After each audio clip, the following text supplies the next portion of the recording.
பல நாடுகளை ஒப்பிடும்போது இந்தியா ஒரு நாடே இல்லைன்னு சொல்லியிருக்காங்க. ஸோ இது பார்த்தீங்கன்னா ரொம்பவும் பேசப்பட்டு வருது. அது என்னன்னு பார்க்கலாமா? ஹலோ எவ்ரிவன், நான் Chandru. Welcome to GL family. So நீங்கள் வீடியோ பார்க்குறவங்க எல்லாரும் லைக் பண்ணாமல் அப்படியே விட்டுறீங்க. ஸோ அது கொஞ்சம் வருத்தமாக இருக்குது. ஸோ அதனால் வீடியோக்கு ஒரே ஒரு லைக் கொடுத்துட்டு உங்களோட லைக் கொடுத்துட்டு உங்கள் ஃப்ரெண்ட்ஸுக்கு ஷேர் பண்ணி விடுங்க. ஸோ இந்த மாதிரி இன்ட்ரெஸ்டிங்கான கான்வர்சேஷனை தெரிஞ்சுக்க.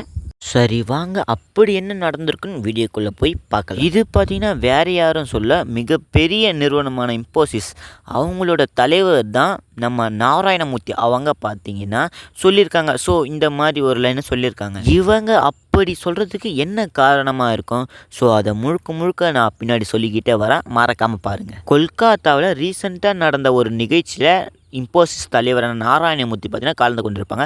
ஸோ அவங்க பார்த்தீங்கன்னா பேசியிருப்பாங்க. என்ன தான் ஒரு பிஸ்னஸ் மேனாக இருந்தாலும் பேசுறது வழக்கம் போல் தான் எல்லாம் பேசுவாங்க. ஸோ அப்படி பேச சொல்ல இவங்க பார்த்தீங்கன்னா சொல்லியிருக்காங்க, பல நாடுகளை ஒப்பிடும்போது இந்தியா ஒரு நாடே இல்லைன்னு இந்த ஒரு லைனை சொல்லியிருப்பாங்க. அது ஏன் சொன்னாங்க தெரியுமா?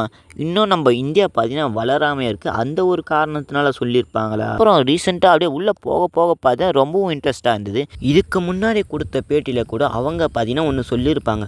ஸோ வாரத்தில் 70 மணி நேரம்னாச்சும் வேலை செய்யணும்னு சொல்லியிருப்பாங்க. இப்போ ரீசெண்டாக கொல்கத்தாவில் நடந்த ஈவெண்ட்டில் என்ன சொன்னாங்கன்னா 80 மணி நேரம் வேலை செய்யணும், மக்கள் எல்லோரும் 80 மணி நேரம் வேலை செஞ்சால் இந்த நாடு இந்தியா பார்த்தீங்கன்னா நல்லா முன்னேறும்னு சொல்லியிருக்காங்க. இந்த டைமிங் ரூல்ஸை பற்றி நீங்கள் என்ன நினைக்கிறீங்க? உங்கள் கருத்தை மறக்காமல் கமெண்டில் சொல்லுங்கள், நான் பார்த்து தெரிஞ்சுக்கிறேன். ஸோ இந்த மாதிரி இன்ட்ரெஸ்டிங்கான கான்வர்சேஷனை தெரிஞ்சுக்க ஜிஎல் சந்துருவை சப்ஸ்கிரைப் பண்ணிவிட்டு லைக் பண்ணி ஷேர் பண்ணுங்கள். நான் என்ன நினைக்கிறேன்னா, இன்ஃபோசிஸ் இவ்வளோ பெரிய கம்பெனியாக வளர்கிறதுக்கு இது ஒரு காரணமாக இருக்கும்னு நான் நினைக்கிறேன். இன்ஃபோசிஸ் இந்த மாதிரி டைம் மேனேஜ் பண்ணதுனால இப்படி ஒரு டாப் லெவலில் ஒரு கம்பெனியை ஜென்ரேட் பண்ணியிருக்காங்கன்னா அது சாதாரண விஷயமே இல்லை. நாராயணமூர்த்தி அவங்க எந்த அளவுக்கு டைமை எஃபிஷியண்ட்டாக யூஸ் பண்ணியிருந்தால் இவ்வளோ பெரிய பிளாக் பஸ்டர் கம்பெனி ஒன்று உருவாகும். இதில் பார்த்தீங்கன்னா தமிழ் மக்களும் சரி, இந்திய மக்களும் சரி, ஸோ எல்லோரும் ஒன்றா ஈக்குவலாக வேலை செய்கிறாங்க. ஃபாரினில் கூட இதுக்கு நம்ம போட்காஸ்டிங்க்கு வராங்கன்னா சாதாரண விஷயமே இல்லை.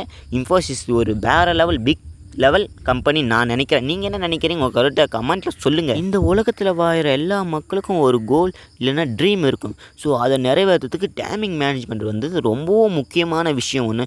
ஸோ அதை நம்ம கரெக்டாக யூஸ் பண்ணாக்கா நமக்கான ஒன்று, நம்ம ட்ரீமும் நம்ம கோலும் நம்மளை தேடி தானே வரும். ஸோ இதுதான் நம்ம லா ஆஃப் அட்ராக்ஷனில் சொல்லியிருக்காங்க. ஸோ மறக்காமல் டைம் மேனேஜ்மெண்ட் எவ்வளோ இம்பார்ட்டண்ட்டான ஒரு விஷயம் நாராயணமூர்த்தி அவர்கள் சொல்லியிருப்பதை பார்த்து தெரிஞ்சுங்க. ஸோ இதுக்கு மேல் டைம் வேஸ்ட் பண்ணாதீங்க. ஸோ எஃபிஷியண்ட்டாக யூஸ் பண்ணி பாருங்கள். ஸோ நெக்ஸ்ட் வீடியோவில் பார்க்கலாம். Thank you, bye bye.